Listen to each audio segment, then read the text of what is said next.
Assalamualaikum warahmatullahi wabarakatuh. Perkenalkan, saya Fajari Manumansyah dari kelas E, Prodi Ilmu Komunikasi Universitas Islam Jember.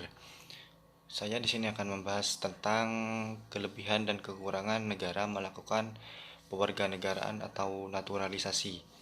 Ya, sebelum membahas lebih dalam terkait apa kelebihan dan kekurangan negara melakukan pewarganegaraan, kita harus mengenal terlebih dahulu apa itu pewarganegaraan ataupun naturalisasi. Ya, di sini saya sudah merangkum beberapa terkait pengertian tentang naturalisasi dan syarat-syarat maupun proses-proses naturalisasinya. Di sini naturalisasi merupakan salah satu cara untuk memperoleh kewarganegaraan. Ya, di pengertian itu sendiri bermaksud adalah perolehan kewarganegaraan bagi penduduk asing yang ingin menetap di suatu negara tersebut. Jadi secara mendasar, naturalisasi adalah proses perubahan kewarganegaraan seseorang dengan mengajukan permohonan kepada pemerintah negara yang terkait dengan melengkapi berbagai persyaratan yang telah ditentukan oleh negara tersebut ya. Di sini beberapa persyaratan itu sebenarnya cukup banyak ya. Tapi saya sebutkan salah satunya saja, yaitu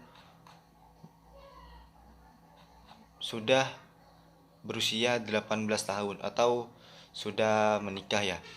Itu baru bisa melakukan proses naturalisasi di negara, terutama di negara Indonesia. Terus yang kedua, mempunyai pekerjaan atau berpenghasilan tetap, membayar uang pewarganegaraan ke kas negara.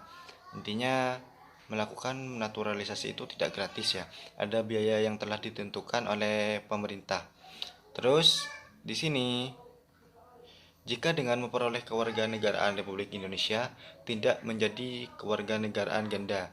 Yang dimaksud di sini yaitu Indonesia tidak menganut kewarganegaraan ganda. Jadi, jika seseorang sudah beralih dari negara asalnya lalu berpindah ke Indonesia, itu tidak bisa menjadi warga negara yang awal gitu. Harus tetap menjadi warga negara Indonesia dan tidak boleh menjadi warga negara lain. Kira-kira seperti itu. Lalu untuk kelebihan dan kekurangan itu apa saja sih? Kelebihan dan kekurangan negara melakukan pewarganegaraan atau naturalisasi. Ya, di sini saya sudah merangkum beberapa ya. Yang pertama kita bahas kelebihan terlebih dahulu. Yaitu kelebihan pertama, menambah jumlah penduduk negara. Di sini sudah pasti ya, karena ketika kita melakukan atau seseorang melakukan naturalisasi itu nanti pasti sudah tercatat sebagai penduduk warga Indonesia.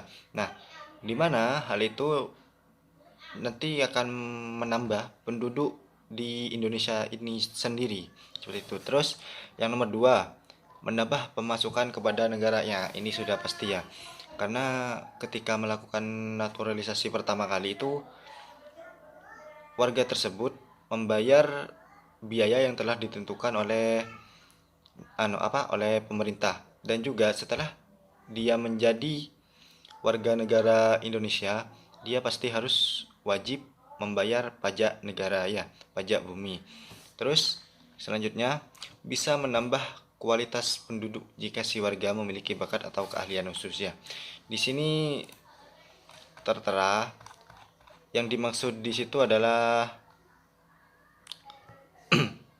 jika warga tersebut memiliki kemampuan atau keahlian khusus pada bidang tertentu, itu pasti nanti dapat menjadikan kemajuan dalam pembangunan Indonesia dengan menyalurkan pemikiran atau gagasan-gagasannya maupun tenaganya dalam setiap aspek kehidupan bernegara dan bermasyarakat ya.